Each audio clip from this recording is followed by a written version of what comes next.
Glória a Deus. Paz seja convosco, irmãos. Amém? Vamos para a palavra, então. Evangelho segundo São Marcos, capítulo de número 5.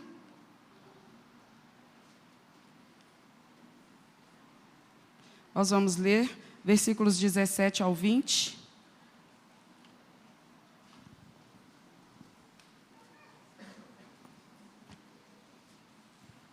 Quinze dias atrás eu preguei, ou nós falamos a primeira parte dessa ministração. Quantas pessoas estavam comigo aqui 2 semanas atrás? Então hoje nós vamos concluir essa reflexão, tá bom? Falamos a primeira parte, hoje na segunda nós vamos concluir.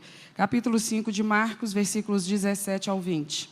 E foram ter com Jesus e viram o endemoniado, o que tivera legião, assentado, vestido e em perfeito juízo, e temeram. Os que aquilo tinham visto, contaram-lhes o que acontecera ao endemoniado e acerca dos porcos, e começaram a rogar-lhe que saísse dos seus termos. E entrando ele no barco, rogava-lhe o que for endemoniado que o deixasse estar com ele.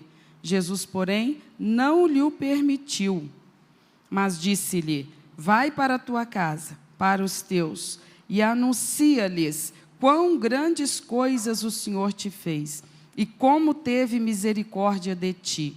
E ele foi e começou a anunciar em Decápolis quão grandes coisas Jesus lhe fizera, e todos se maravilhavam, ou admiravam. Feche os seus olhos e ore. Querido Deus, fale conosco, Senhor. É a tua presença e a tua palavra, elas são irresistíveis, Senhor. Há aqueles corações que estão receptivos a elas. A tua presença e a tua palavra é tudo que nós buscamos, Senhor. Quando deixamos as nossas casas, quando saímos dos nossos lares e nos dirigimos a esse lugar, é por causa disso, da tua presença e da tua palavra. Então nós não viemos aqui para nos esconder, mas para nos apresentar a tua presença e a tua palavra. Por isso eu te peço, Senhor, manifeste-se diante de nós, através desta palavra. Abre o nosso entendimento, trata conosco. Somos a tua igreja, somos o teu povo. Tu tens liberdade no meio de nós. Tu tens liberdade para falar conosco. Tu sabes, ó Deus, que muitas pessoas são tão resistentes ao Evangelho, muitas vezes debochadas, muitas vezes, ó Deus, cínicas, muitas vezes, ó Deus, zombadoras da tua palavra, mas não é essa a nossa condição, tu sabes disso. Estamos na tua casa nesta noite, porque nós sabemos que existe um Deus de verdade, um Deus que está sobre todas as coisas, o Deus que mudou a história da nossa vida, um Deus que é digno de ser temido, reverenciado, exaltado, honrado, um Deus que é a razão da nossa existência. Tu és esse Deus, só o Senhor é esse Deus verdadeiro, e nós sabemos alguma coisa a teu respeito, mas ainda há tanto a aprender, Senhor, ainda há tanto a descobrir, mas não há como te encontrar se o Senhor não se mostrar, não se revelar a nós. Por isso nós te pedimos, mostre-se a nós, revela a tua face ao teu povo, tira a venda dos nossos olhos, Senhor, ajuda-nos a contemplar um pouco mais da glória própria da tua pessoa, meu Pai, para que não fiquemos assim, Deus, às vezes tão indiferentes, imaginando estar lidando com coisas naturais ou humanas, e não nos dando conta de que estamos diante da majestade, da plena e absoluta majestade, que governa sobre céu, terra e mar, sobre tudo o que há. É o Senhor, o soberano, o absoluto Deus. Magnífico Senhor, Deus digno de ser adorado. A igreja te adora nesta noite, Senhor. Teu povo, Pai, teu povo que o Senhor comprou, que o Senhor adquiriu por um preço tão alto, teu povo te adora, Pai, e se reúne neste lugar para te dizer: Deus, o nosso coração é teu, Senhor, a nossa alma é tua, Senhor, o nosso tempo é teu, a nossa atenção é tua nesse momento. Fala conosco, Se os nossos ouvidos ainda não são treinados para te ouvir, treina-os então, meu Pai. Porque já era tempo de eles estarem treinados, mas se ainda não estão, treina-os, meu Pai. Porque o Senhor tem muito a nos dizer. E nós não podemos desperdiçar estas oportunidades. Fala conosco, fala conosco, fala conosco. Fala porque a tua igreja precisa te ouvir. Fala Deus, fala Deus. Fala com teu povo, Senhor. Palavras de vida eterna, meu Pai. Assunto, matéria da mais alta importância. Fala conosco neste santo lugar. Para a glória do seu nome, em nome de Jesus. Graças a Deus, senta no seu lugar, com muita reverência, porque você sabe que Deus está no meio do seu povo. Por isso, cale-se diante dele toda a terra, e trema diante dele todo o coração, e esteja numa bela expectativa nesse santo lugar, porque Deus não veio passear, Ele veio trabalhar. E o trabalho de Deus consiste em tocar a minha vida e a sua vida. Porque nós somos obra inacabada. Nós precisamos aprender muita coisa ainda. E o tempo está passando e nós às vezes desperdiçamos oportunidades. Mas o Senhor Deus está no meio do seu povo esta noite. O doce Espírito está no meio de nós. Doce presença, presença que acalma a alma, mas também confronta a nossa alma, através da sua presença e da sua palavra. Nós sabemos que o Espírito do Senhor, que nos envolve dentro da igreja, na hora do culto, na hora da adoração, na hora da ministração, da pregação, eu queria que ninguém estivesse conversando, todo mundo estivesse atento à pregação da palavra de Deus, mesmo quem estiver operando o som, a mesa do som, todo mundo atento à pregação, por favor. Nós não podemos desperdiçar a palavra de Deus. Irmãos, a presença de Deus que nos envolve dentro da igreja, na hora do culto, é uma presença que provoca uma emoção dentro de nós, não é? Às vezes eu vou para casa, sinceramente, eu até comentava isso essa semana com alguns irmãos, eu vou para casa me sentindo em dívida com vocês. Porque quando eu estou pregando aqui para vocês, eu sei que eu tenho um compromisso com você, eu tenho que servir você. Quando eu estou aqui com o microfone na mão, eu sou a pessoa menos importante aqui dentro da igreja. Porque é isso que Jesus falou. Jesus falou assim, aquele que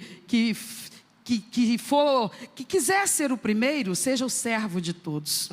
Então eu estou servindo vocês. Quando eu estou aqui pregando para vocês, vocês são as pessoas mais importantes. Eu sou o seu garçom aqui. Eu estou aqui servindo você. E eu preciso prestar muita atenção, porque aquilo que eu meditei em casa, aquilo que eu estudei, aquilo que eu busquei de Deus, com muita atenção, com muita dedicação, pesquisando e me concentrando e tentando alargar o entendimento, aprofundar o entendimento, porque é princípio bíblico, é palavra de Deus, não é conceito meu, não é matéria de filósofo nenhum, é palavra de Deus. Eu tenho que compreender com o máximo de clareza possível.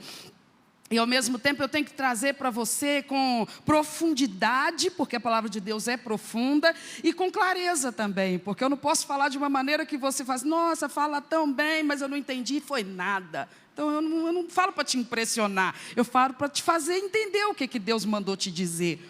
Mas aí é uma coisa difícil, porque quando eu prego para você, eu estou pregando para mim mesmo ao mesmo tempo. Porque tem coisa que Deus não falou comigo quando eu estava lá em casa estudando. Ele só fala aqui na hora que Ele me usa para pregar para você. Então, às vezes é tão envolvente o momento que Deus está falando conosco, no mesmo momento que Ele está te tocando enquanto me usa, Ele também está me tocando enquanto me usa.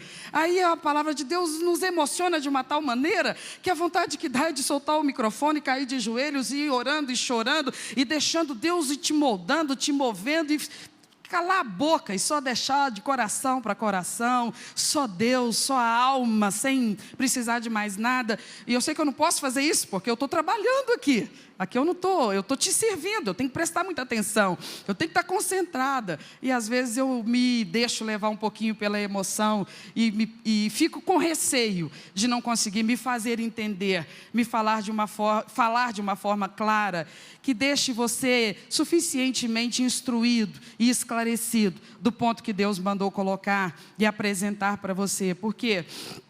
Porque é fundamental que nós compreendamos os princípios da palavra do Senhor, os ensinamentos da palavra do Senhor. E o momento em que a palavra do Senhor nos é apresentada, ela tem esse poder, tanto de instruir a nossa mente, de alimentar a nossa mente, de trazer informação para o nosso intelecto, porque a palavra de Deus fala a nossa inteligência.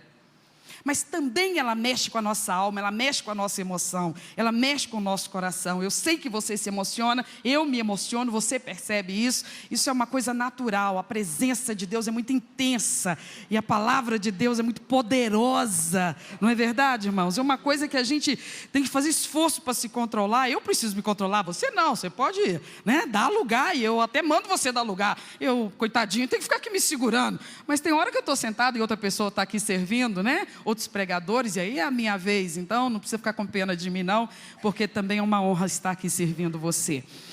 Mas a gente às vezes fica imaginando que os momentos em que a presença e a palavra de Deus atuam na nossa vida são só esses momentos, em que num ambiente assim de culto, produzem e provocam em nós essas respostas emocionais tão intensas, e não é verdade. A presença e a palavra de Deus estão conosco o momento inteiro da nossa vida, todo o tempo. Embora nem sempre produzindo ou provocando essa reação, mas o tempo todo a palavra de Deus está tratando conosco. É verdade ou não é? Às vezes a gente está lá no nosso dia a dia e estão acontecendo coisas corriqueiras, coisas do nosso dia a dia, sem cunho espiritual nenhum, coisas naturais, da vida prática. E de repente nos vem uma lembrança. Do nada, nos vem uma lembrança de uma porção das Escrituras que nós estudamos, ou que nós recebemos na ministração lá na igreja, num determinado culto naquela semana, de alguma frase de uma canção, de uma adoração, de um louvor, e o Espírito Santo, através daquilo, nos faz lembrar de algum princípio, de algum ensinamento, de algum conceito bíblico, e aquilo ali é um freio para nós mesmos, que podemos estar num momento de provocação, num momento de perseguição, num momento de tribulação, aonde a nossa natureza, o nosso temperamento está querendo começar a inflamar, pegar fogo, incendiar, e nós estamos querendo começar a agir na carne, mas aí nos vem a palavra, nos vem a lembrança do ensinamento que já está gravado no nosso íntimo, e então aquilo é um freio em nós, e nós vamos ter tempo hábil para nos controlar e lembrar, não, eu sou um servo de Deus, ainda que aqui eu vou sair no prejuízo, ainda que aqui eu vou passar por derrotado, ainda que aqui eu vou passar por envergonhado, mas eu vou honrar o meu Senhor, porque o tempo que eu estou passando lá na igreja, eu estou aprendendo, e se eu estou aprendendo, eu tenho que fazer uso do que eu estou aprendendo. Deus realmente está me treinando, Deus realmente está usando o tempo que eu estou investindo lá na casa dele para me treinar, para eu aprender a me conduzir, a me comportar em todas as situações de uma forma que honre o meu Senhor, que honre o meu Salvador. Então não imaginemos nós que a presença e a palavra de Deus sejam necessárias apenas dentro do culto, durante o culto, dentro do recinto sagrado da igreja, mas na verdade em todo o tempo da nossa vida e em todos os ambientes aonde nós estivermos. É por isso e é para isso que Ele trabalha na nossa vida. Aqui é como se fosse o quartel-general, aonde Ele nos treina, aonde Ele nos ensaia, para então Ele nos liberar para o nosso dia a dia, e lá nos mais diversos ambientes e circunstâncias, Ele então acionar cada um de nós, para nós darmos demonstrações lá fora, de como deve se portar, de verdade, criaturas feitas à imagem e semelhança de alguém do calibre do nosso Deus, do caráter dele, da sensibilidade dele, da pureza dele, da grandeza dele. Amém, irmãos? Nós temos essa responsabilidade sobre os nossos ombros, de representar o nosso Senhor nessa terra. Então, quando Jesus Cristo estava no seu ministério terreno, Ele saía pelas regiões, pelas aldeias, pelas cidades, pelos vilarejos, e a função dele, ministerialmente falando, era essa, era levar a palavra e a presença de Deus às pessoas com essa finalidade. de alcançá-las, beneficiando-as com a palavra e a presença, beneficiando a vida particular delas, para que, por meio do poder do reino de Deus que Ele estava inaugurando na terra, essas pessoas pudessem ter conforto, essas pessoas pudessem ter alívio dos seus sofrimentos, das suas fadigas, das suas tribulações, e a vida particular delas ficasse mais suave, mais leve, mais agradável, menos penosa, menos sofrida. Mas não era só essa a finalidade.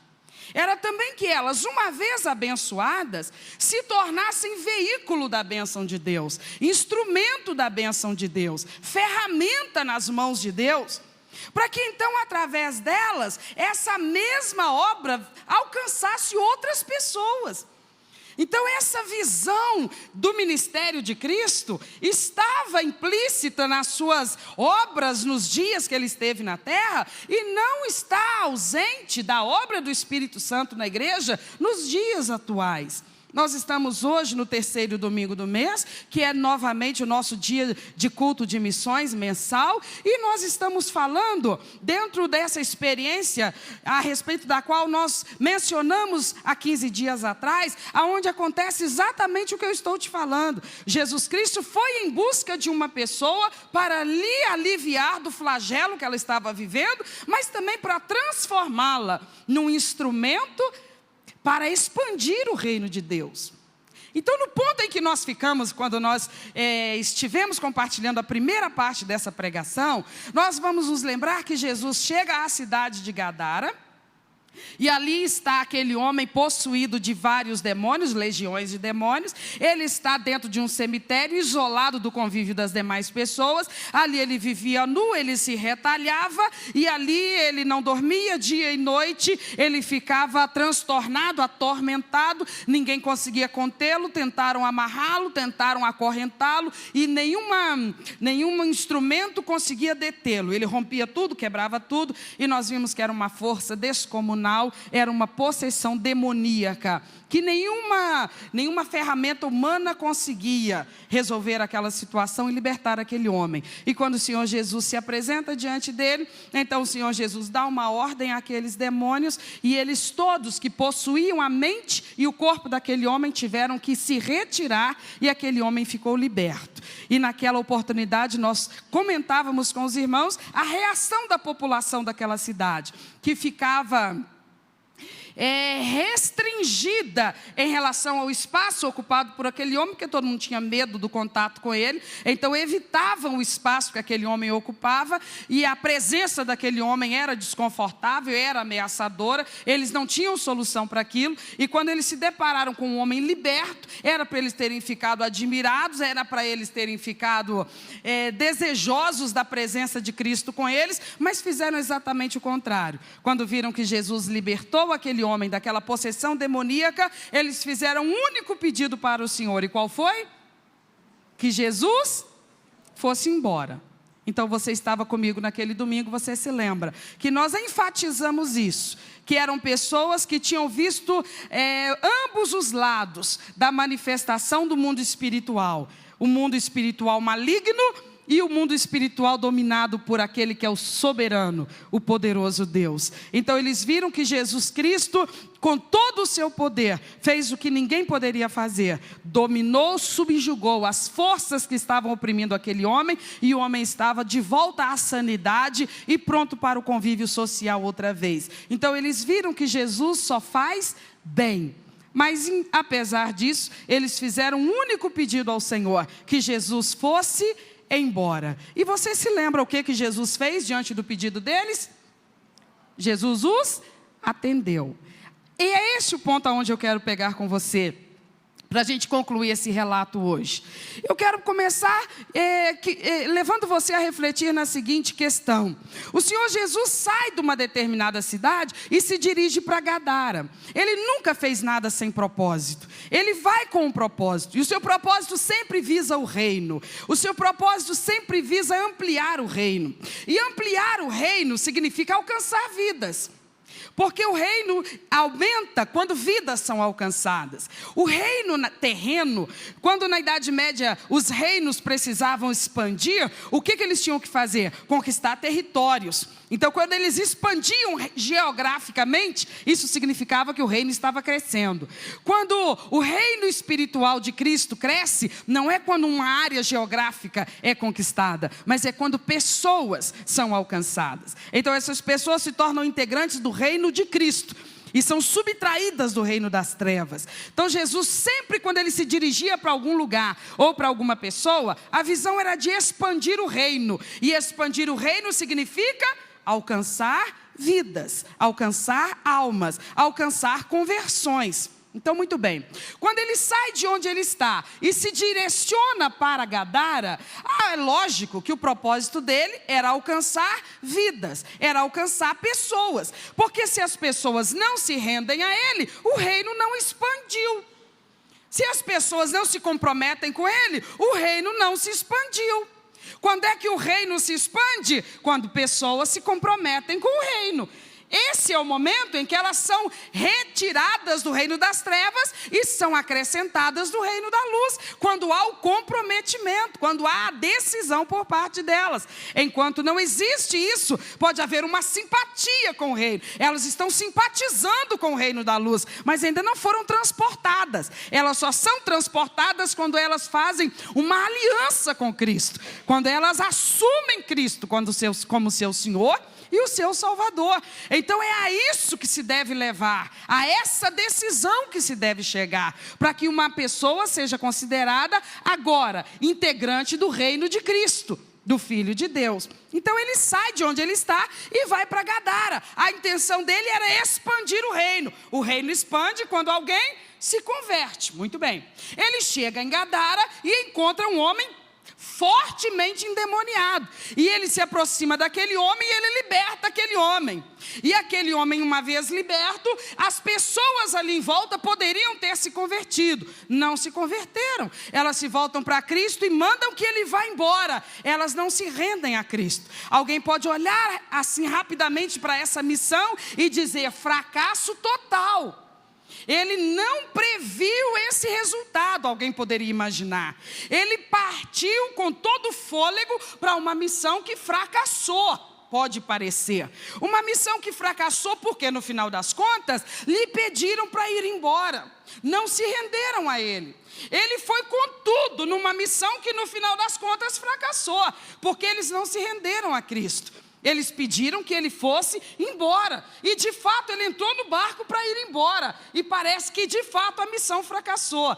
Mas o versículo 18 nos faz ver que não aconteceu um fracasso. Olha o que nos diz: e entrando ele no barco, rogava-lhe o que fora endemoniado. O que ele rogava? Que o deixasse estar com ele. Então, nesse ponto eu quero que você veja que o que Jesus foi fazer ali, na verdade, foi um sucesso total. Porque ele foi ali para encontrar um alvo. Ele foi ali em busca de um alvo. Esse alvo estava inabilitado para a missão que ele desejava confiar a esse alvo. Esse alvo estava inabilitado. Por que ele estava inabilitado? Porque ele estava possesso. Então era preciso habilitar o alvo. Ele encontrou o alvo? Aonde? Num cemitério. Em que condições? Totalmente endemoniado. Qual que era o próximo passo então? Libertar o alvo. Ele encontrou o alvo, mas o alvo estava cativo. Era preciso libertar o alvo. Ele deu conta disso? Ele deu conta disso.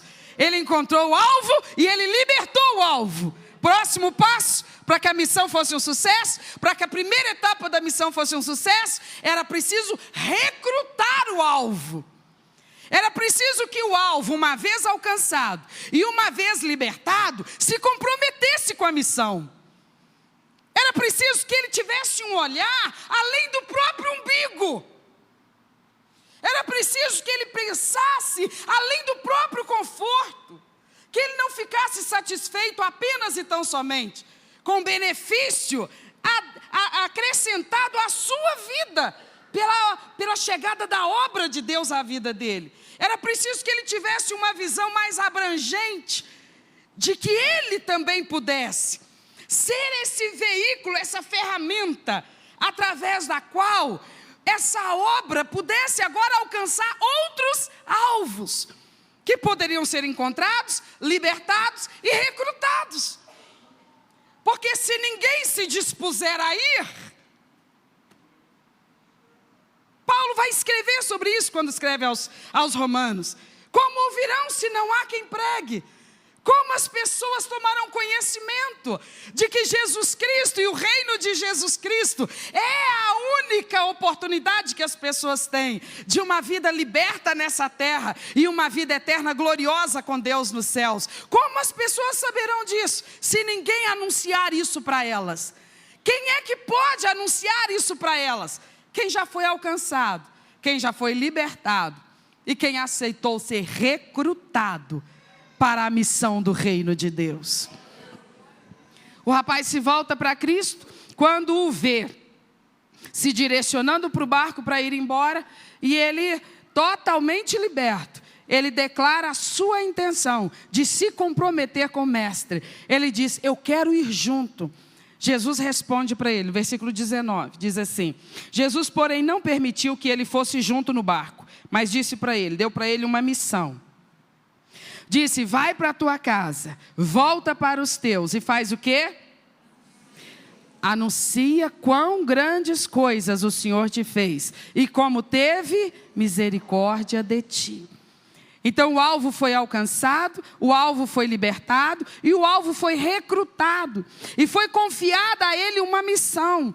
O Senhor Jesus lhe fala muito claramente. Ele lhe diz: agora você tem uma missão para cumprir. Você recebeu na sua vida a libertação. Agora a obra de Cristo atuou no seu coração. Você agora está livre, está liberto de toda aquela opressão que te tirava o sossego, que tirava a sua paz, que fazia de você uma pessoa que as pessoas queriam distância, que era impossível conviver com você.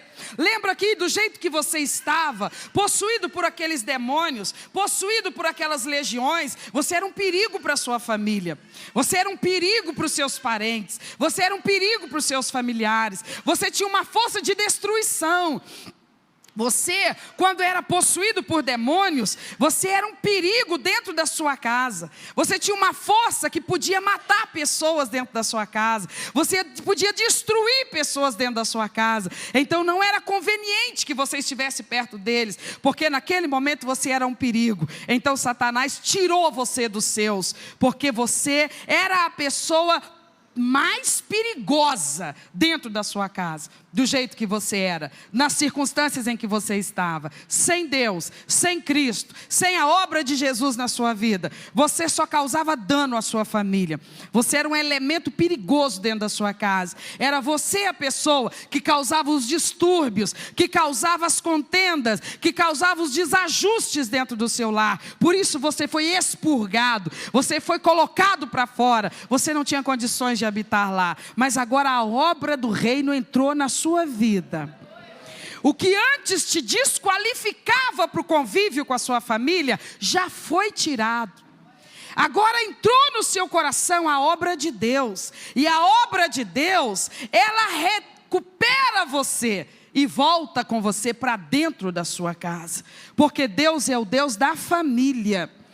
Porque Deus é o Deus da paz familiar, da integração familiar, da comunhão familiar, da comunicação familiar. Então ele fala com aquele moço, ele diz: você quer ir comigo? Você quer ir para onde eu for? Pois eu quero te dizer uma coisa, eu quero que você fique aqui nesta região, eu quero que você volte para dentro da sua casa, eu quero que você volte para o convívio da sua família. Aquele vai ser o seu núcleo ministerial. Você vai entrar lá e mais, você vai conversar, você vai se comunicar, porque eu estou te mandando lá para falar com eles. Para falar você tem que abrir a boca, você tem que se comunicar, você tem que reaprender a conversar com os seus. O que uma pessoa que encontrou a Cristo mais deseja? Ver a sua família convertida, não é? Não é esse o desejo de todo mundo que tem Jesus hoje?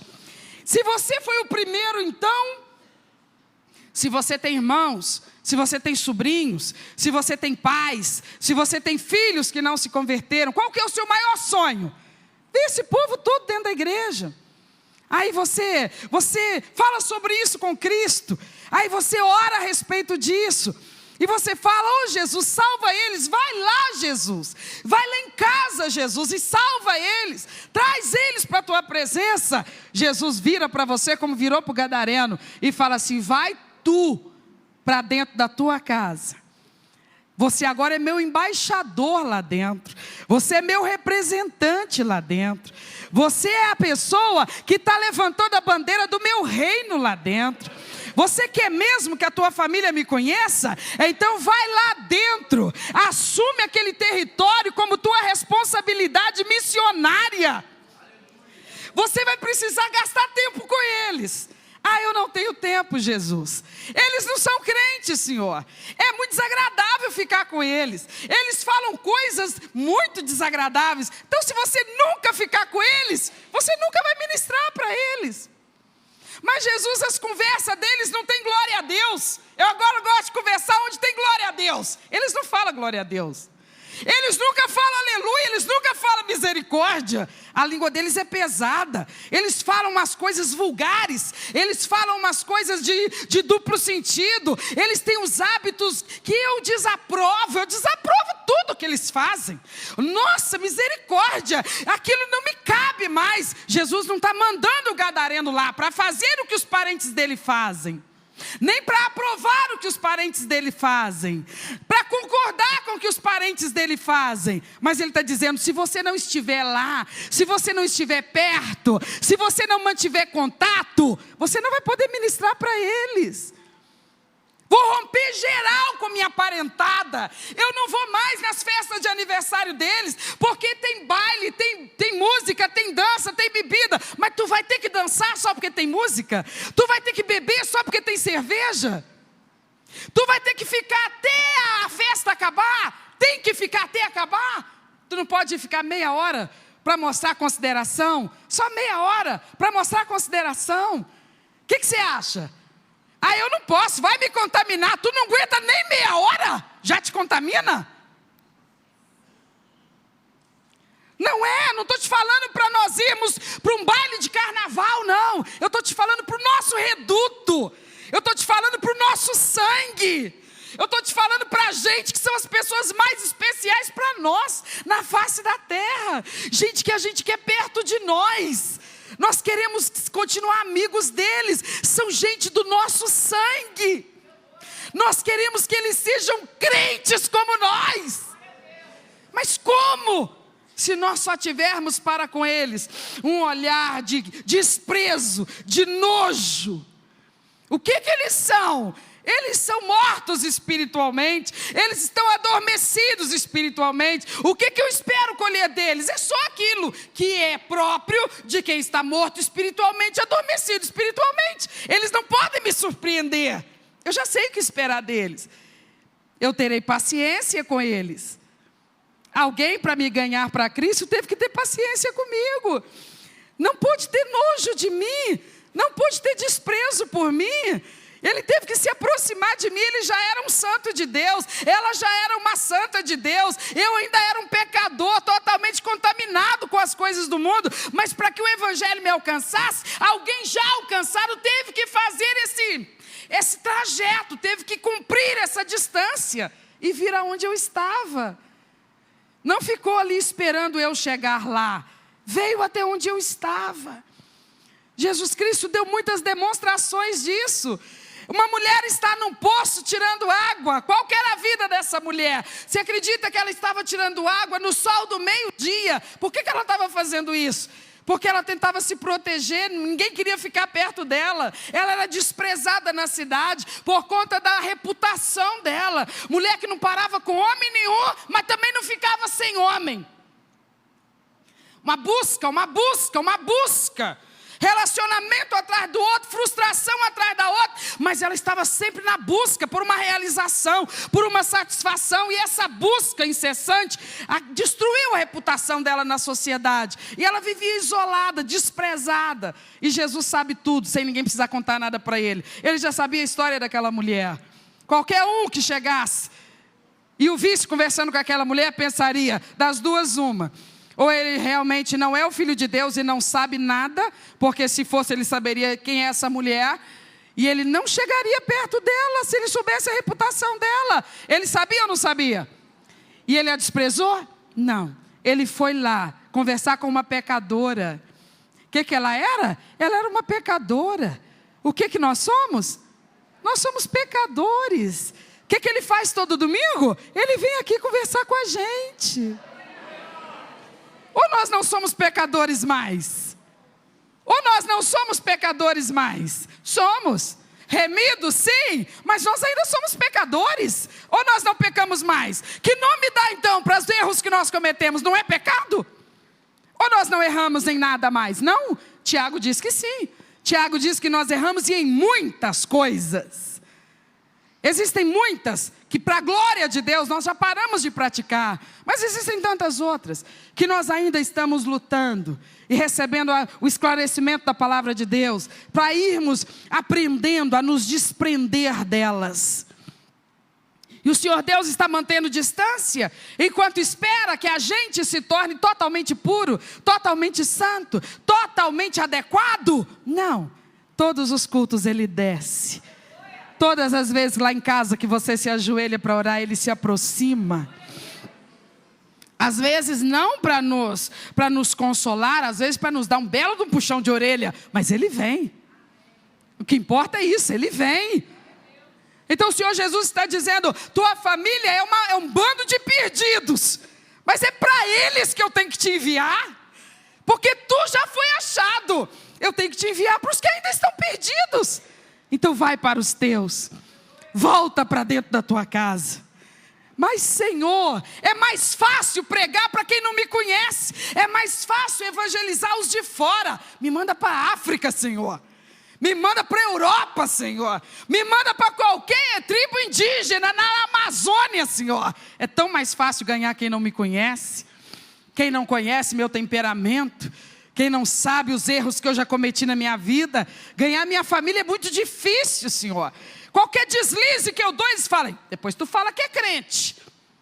Qualquer mancada que eu dou, eles falam assim: aí, não sei para que tanto vai na igreja.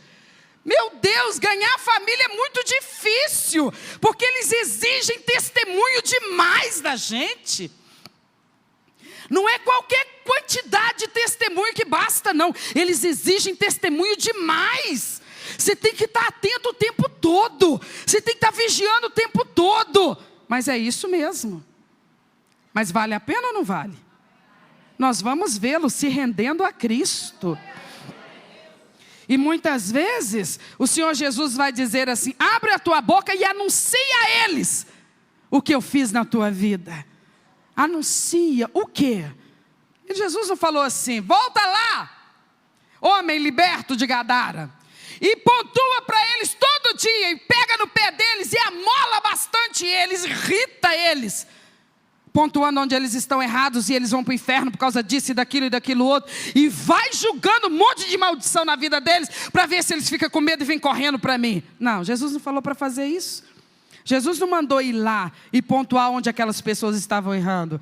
A mensagem era muito clara. É para ele ir lá e anunciar o quê? Anuncia a minha obra na tua vida. O assunto era Jesus. Fala de mim para eles. Vai lá e fala de mim para eles. Jesus, eu tenho uma história tão impressionante para contar. Por exemplo, eu estou vindo de algum tempo longo, aonde eu fui oprimido por legiões. Eu vou falar com o Senhor.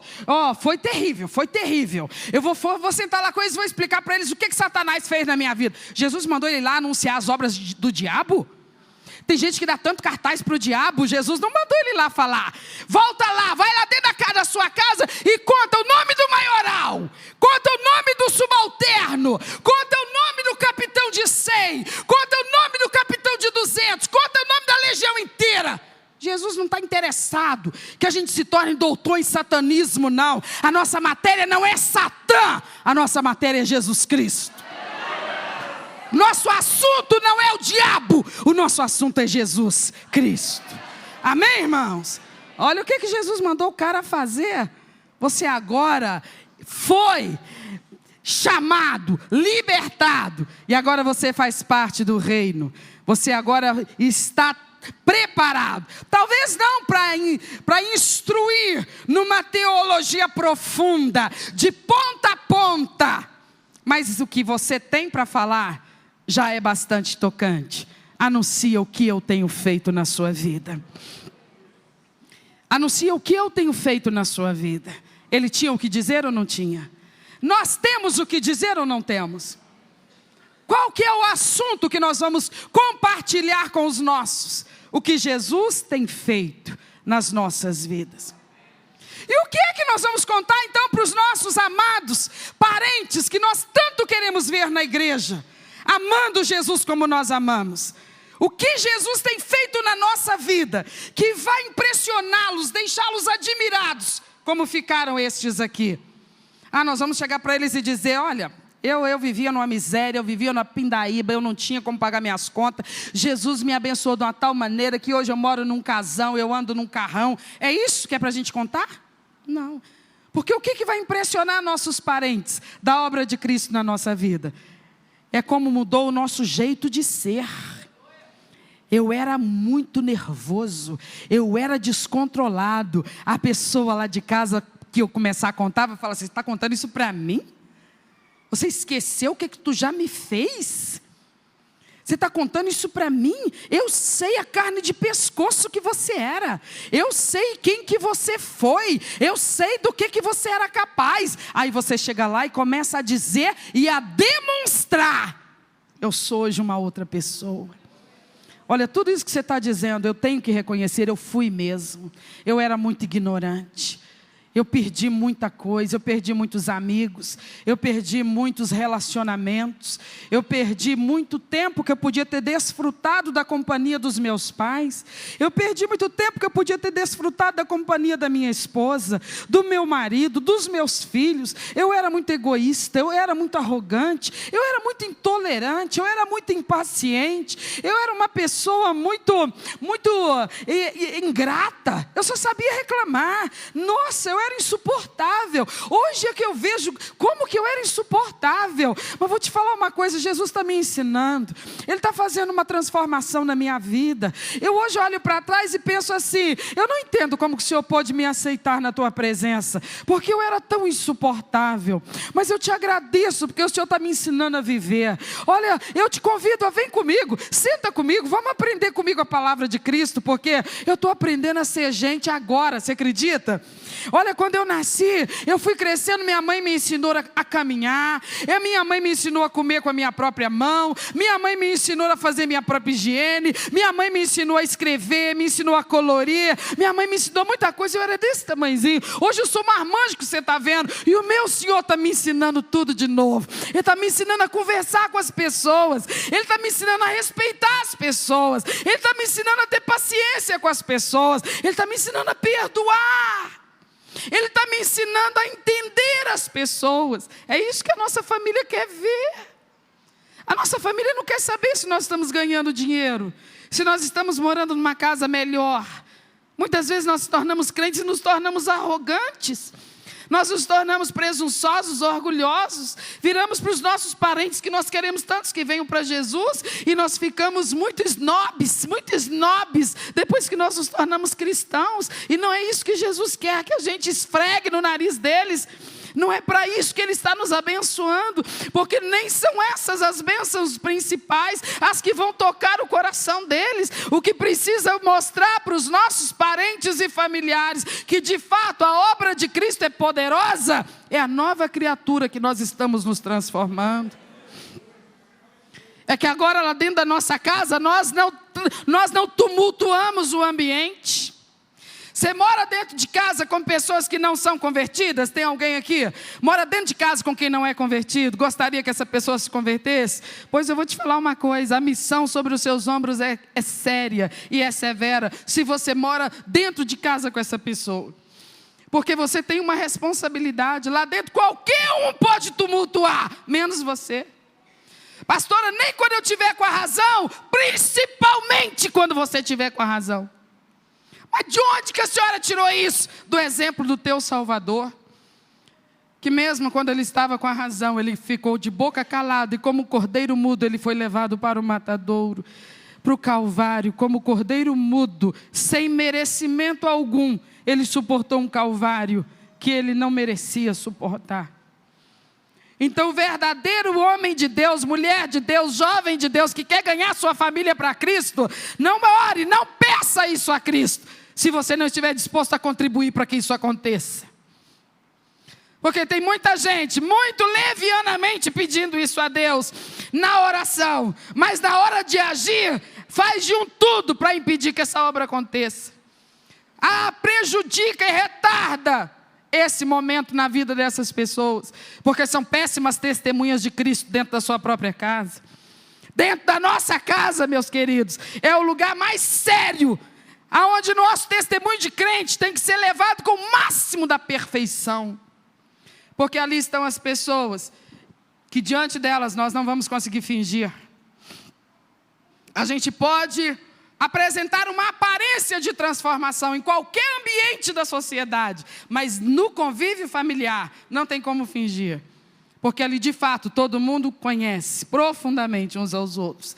Então ali, se nós queremos mesmo a nossa família transformada, pessoas da nossa casa rendidas a Cristo, é hora de nós nos envolvermos com essa missão, com um pouco mais de entendimento, de responsabilidade, e nos unirmos a Cristo e dizer: envia-me a mim, Senhor. Um dia o Senhor enviou aquele homem de volta para a casa dele com uma missão, e ele aceitou e ele foi bem sucedido. Pois eu coloco-me diante de ti nesta noite e eu te falo, eu também quero a minha família alcançada pelo Evangelho, e eu me coloco diante do Senhor e eu te peço, me envia para a minha família. Me envia como missionário lá para dentro da minha casa. Eu não vou ficar pegando no pé deles e tentando forçar eles a se converter, não. Muitas vezes de boca fechada, eu vou demonstrar para eles o poder do Evangelho. Eu vou fazer o contrário do que muitas vezes eu tenho feito. Ao invés de ficar tentando transformá-los na marra, eu vou demonstrar a paciência que o Senhor teve comigo, eu vou ter com eles. A misericórdia que o Senhor tem tido comigo, eu terei com eles. A vontade de Deus, irmãos, é aquilo que está registrado em Atos. Crer no Senhor Jesus e o quê? Esta é a vontade de Deus. Tem mais alguém aqui com esse desejo? De ter toda a sua família rendida aos pés do Senhor? Alguém aqui entende que o tempo está se esgotando? Nós entendemos que alguns deles estão com um tempo muito curto conosco, daqui a pouco nós vamos perder alguns deles.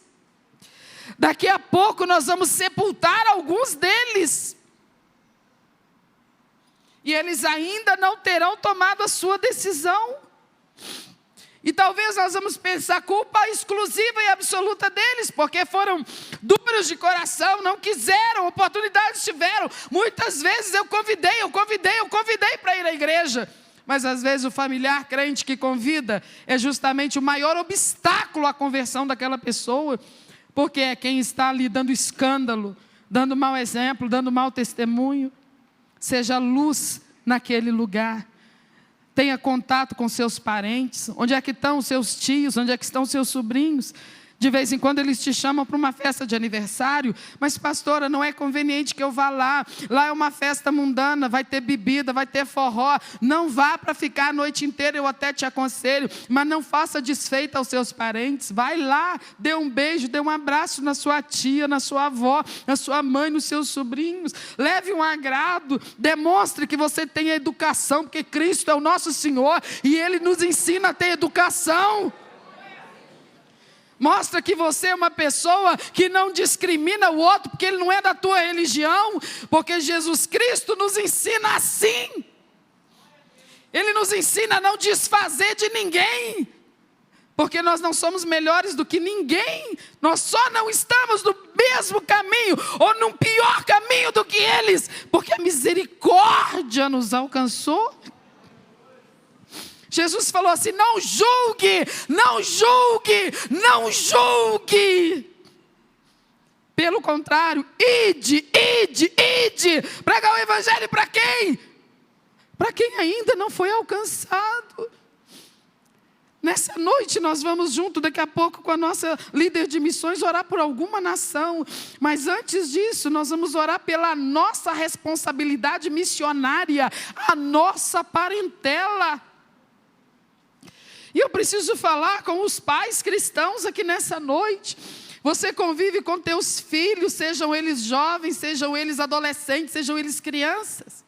Você tem que ser referência de cristão sólido para eles, de cristão estruturado e convicto para eles, porque esse é o tempo que os seus filhos estão, se eles ainda são crianças, escute o que eu estou falando. Quem está criando filho criança ainda? Você é pai, mãe, crente, está criando seus filhos pequenos ainda. Deixa eu te falar uma coisa, não desperdice esse tempo. Depois de uma certa idade, eles passaram tão pouco tempo com você. Eles terão que estudar de manhã e de tarde. Talvez eles depois terão que estudar de manhã, à tarde e à noite. O tempo para você ser referência para eles é agora. É agora. E não se engane, eles estão te observando. Eles estão nos observando. E eles vão ouvir o que nós temos para ensinar, mas vão comparar com a maneira como nós estamos nos conduzindo. E eles precisam sentir que tem coerência com o que a gente fala e o que a gente faz. Porque lá fora tem um monte de gente preparadíssima para colocar um monte de asneira no ouvidinho deles. Quando eles forem para os ambientes intelectualizados que essa sociedade tanto se orgulha de produzir e de gerar. Que realmente podem oferecer tanta cultura, mas uma cultura que torna a alma tão insensível para as coisas de Deus, que distancia tanto o homem de Deus. Então o homem ganha tanto, mas perde o principal. Então esse é o tempo. Se você está convivendo com as suas crianças, você não pode desperdiçar, porque daqui a pouco você vai ver que o tempo com eles vai só reduzindo, e eles vão se ausentar de casa. É uma questão da necessidade, da demanda dos tempos modernos. Eles não podem ficar apenas com os cursos regulares da formação. Eles precisam de cursos suplementares, eles precisam de formação a mais, eles precisam melhorar o currículo, eles vão ficar fora de casa muito tempo. Então eles vão estar em contato com a maior parte do tempo, com pessoas que não são cristãs, que não têm princípios cristãos para mostrar.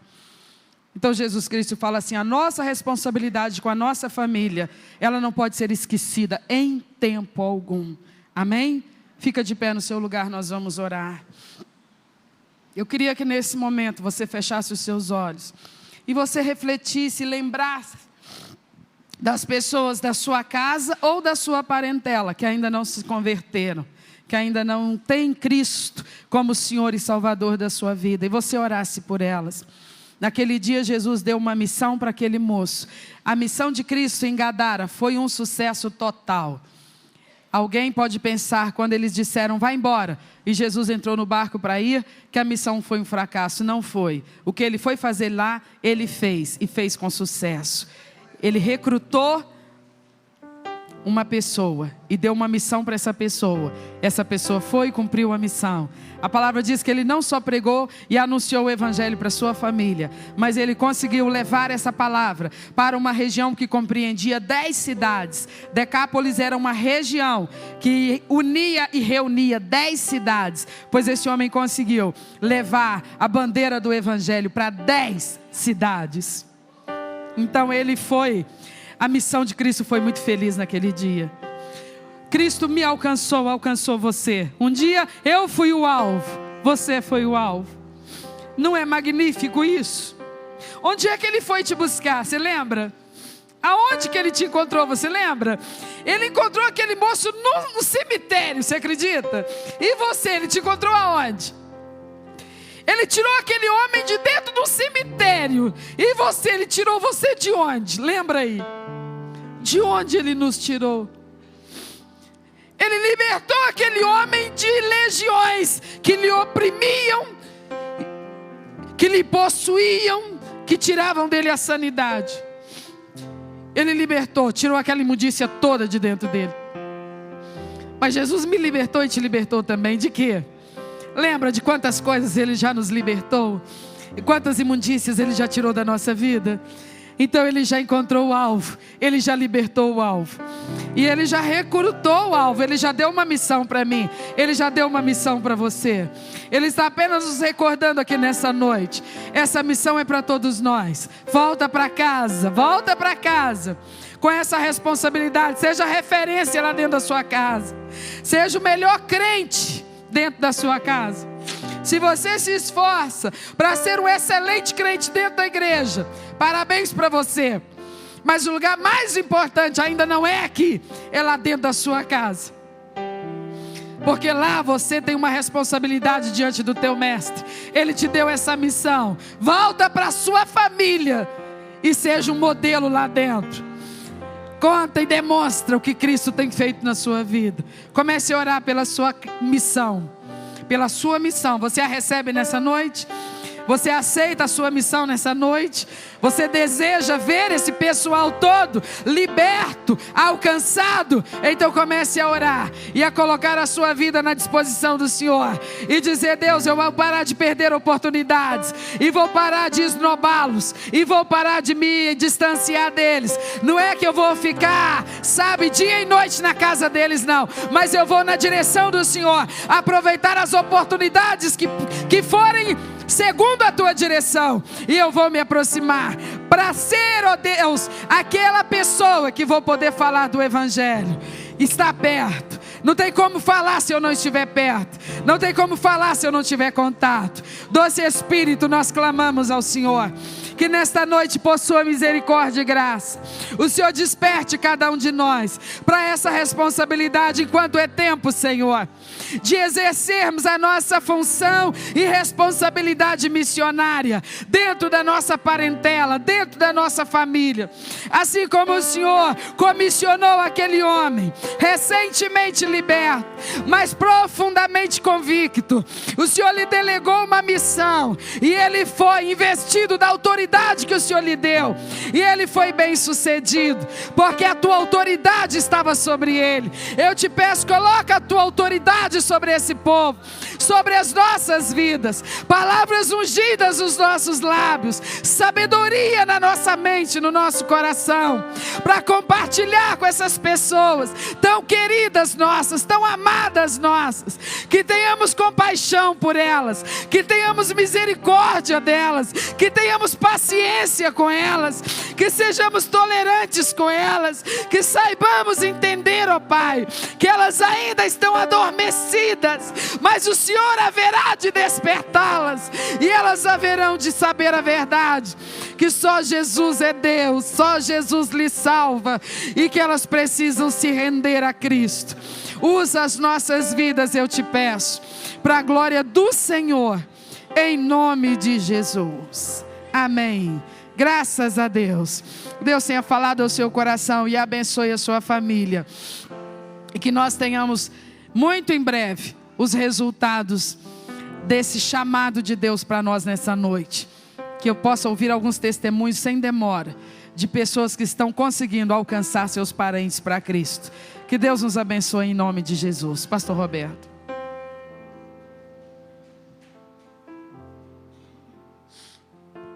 Amém, irmãos? Irmãos, todo terceiro domingo de cada mês, a Igreja do Evangelho Quadrangular, nós oramos por missões. A nossa igreja tem um departamento de missões, um departamento regional, estadual e nacional. Missionários que estão em campos pregando a palavra de Deus, eles são lá, irmãos, mantidos pelas nossas ofertas. Todas as igrejas quadrangulares no Brasil, e são mais ou menos 17 mil igrejas quadrangulares no Brasil. Nossa igreja, irmãos, está nos 4 cantos desse país, pregando o Evangelho e enviando missionários para os campos.